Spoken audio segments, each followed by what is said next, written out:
Salut mon ami, bienvenue dans ce nouveau cours. Alors après avoir vu les métiers en italien et le vocabulaire du bureau en italien, eh bien aujourd'hui on va voir la troisième leçon du monde professionnel avec comment on fait du business en Italie quoi. Comment est-ce qu'on fait ça? Eh bien, on va voir ça dans la vidéo. Mais si tu ne l'as pas déjà fait, je t'invite à cliquer sur le lien qu'il y a en dessous de la vidéo, si tu regardes ça sur YouTube, ou si tu es sur le blog, il y a ça en haut de page. C'est le guide de conversation en italien que tu peux télécharger gratuitement. C'est mon cadeau pour te remercier de venir sur le blog. C'est un guide de conversation qui te permet de parler facilement italien lors de ton prochain voyage en Italie, parce que bientôt ça sera possible. Et maintenant, on retourne au cours que tu veux voir.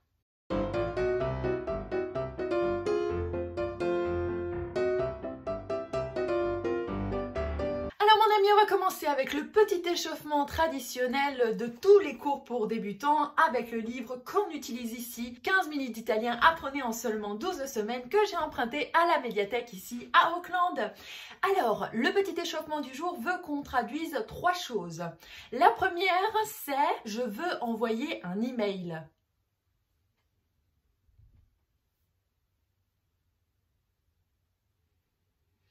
Alors pour moi, je veux envoyer un email, c'est voglio mandare un email. Je vais vérifier ça tout à l'heure. Deuxième phrase que le livre voudrait qu'on traduise, j'aimerais prendre un rendez-vous. Alors, comment c'est qu'on dit ça? Je te laisse réfléchir, je bois une petite gorgée de café. Alors pour moi, ça serait vorrei fissare un appuntamento. Et la dernière phrase qui est importante quand on est au bureau et qu'on est avec ses collègues, c'est dire je voudrais un cappuccino.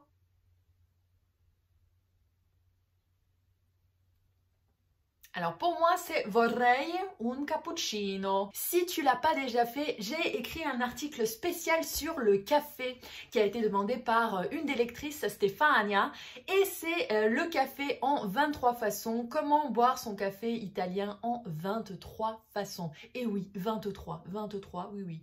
Maintenant, je vais aller vérifier dans le livre pour voir si tous les deux on a juste. Si tu as répondu comme moi, eh ben t'as tout juste. Comment on est trop fort. Moi je trouve que l'italien, ça vient plutôt pas mal. Hein. Je sais pas toi, hein, si t'as des difficultés d'ailleurs, mets-les en commentaire. Je te ferai un article sur le sujet. J'en ai déjà fait certains pour d'autres lecteurs. Mais moi je trouve que l'italien c'est en train de venir et ça me motive à fond. Ça me donne de l'espoir pour me dire qu'un jour, je parlerai aussi bien italien que français ou anglais. Mais oui, bien sûr, il faut garder espoir. Maintenant on retourne au cours. Alors on va voir 15 mots de vocabulaire qui te seront utiles quand tu auras besoin de travailler avec des collègues italiens ou si tu as un travail en Italie.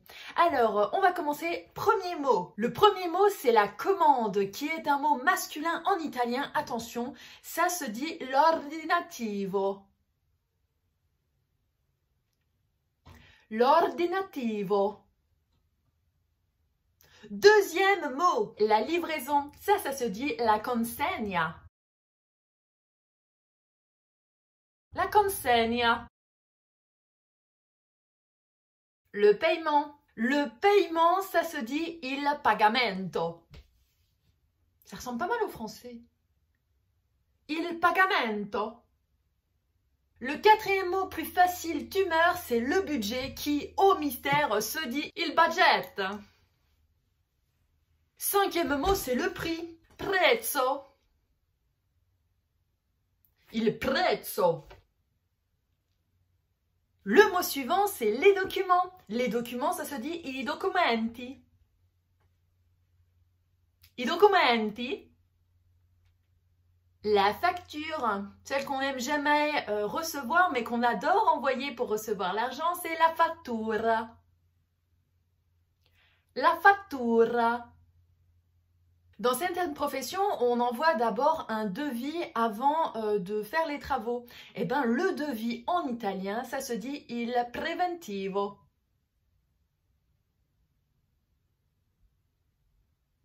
Il preventivo. Quelque chose que les entreprises adorent, c'est les profits. Ben oui, il faut bien faire vivre la boîte et il faut payer les employés, les fournisseurs. Bref, il faut que ça tourne. Donc ça tourne grâce aux profits. Et les profits en italien, ça se dit i profitti. I profitti. Les ventes dans n'importe quel secteur, que ça soit un produit ou un service, ça se dit les vendite. Les vendite.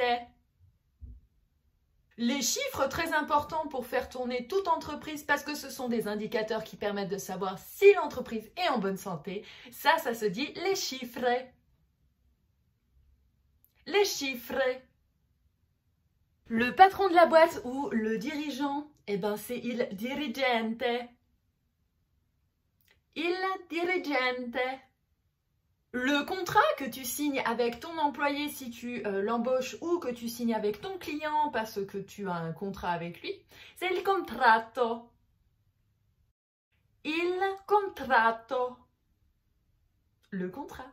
Le rapport que tu as avec tes autres collègues ou d'autres professionnels, c'est la relazione.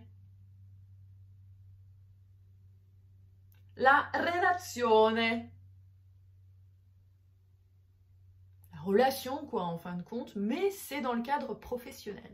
Et celui qu'on adore, bon des fois on le déteste, ça dépend à quel point est-ce qu'il est sympa ou qu'il paye bien ou qu'il n'est pas trop agaçant, c'est le client, il cliente.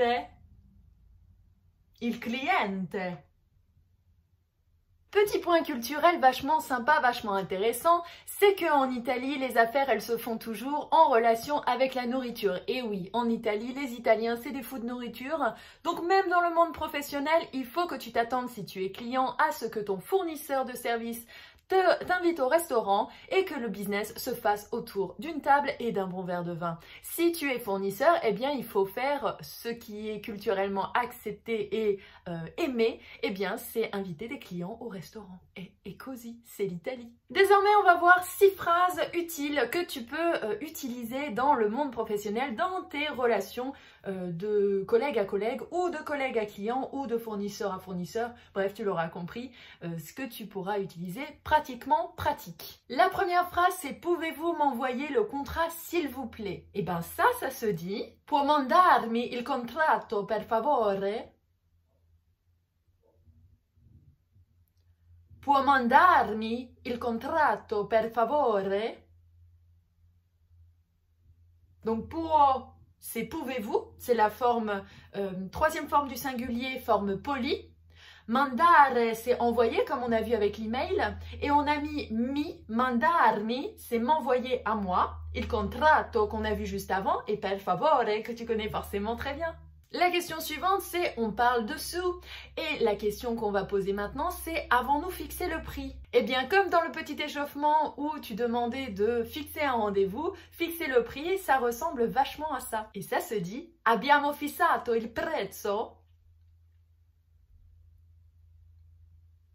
Abbiamo fissato il prezzo?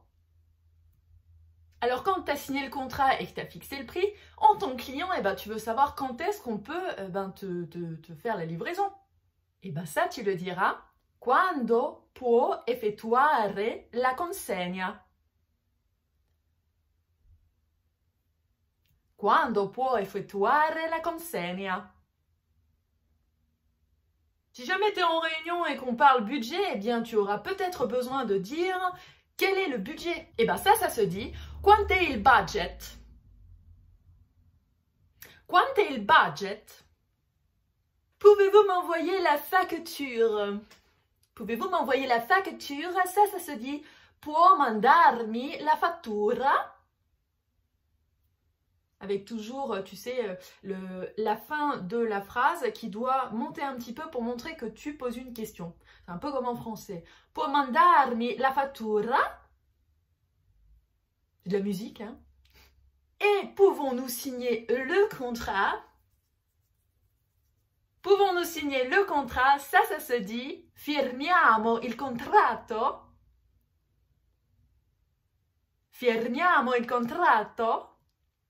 Voilà mon ami, la leçon elle est terminée, j'espère que tu as appris un tas de trucs, moi personnellement j'ai appris une tonne de choses, je suis contente de pouvoir te le partager. Si tu as aimé la vidéo, n'hésite pas à mettre un petit pouce, à t'abonner à la chaîne YouTube si tu ne l'as pas encore fait, si tu écoutes ça sur une plateforme de podcast, eh bien dis-moi ce que tu en as pensé, ça me fait plaisir et j'ai besoin de savoir comment vous gâter. Surtout prends bien soin de toi et moi je te dis à demain pour un nouveau cours. Ciao!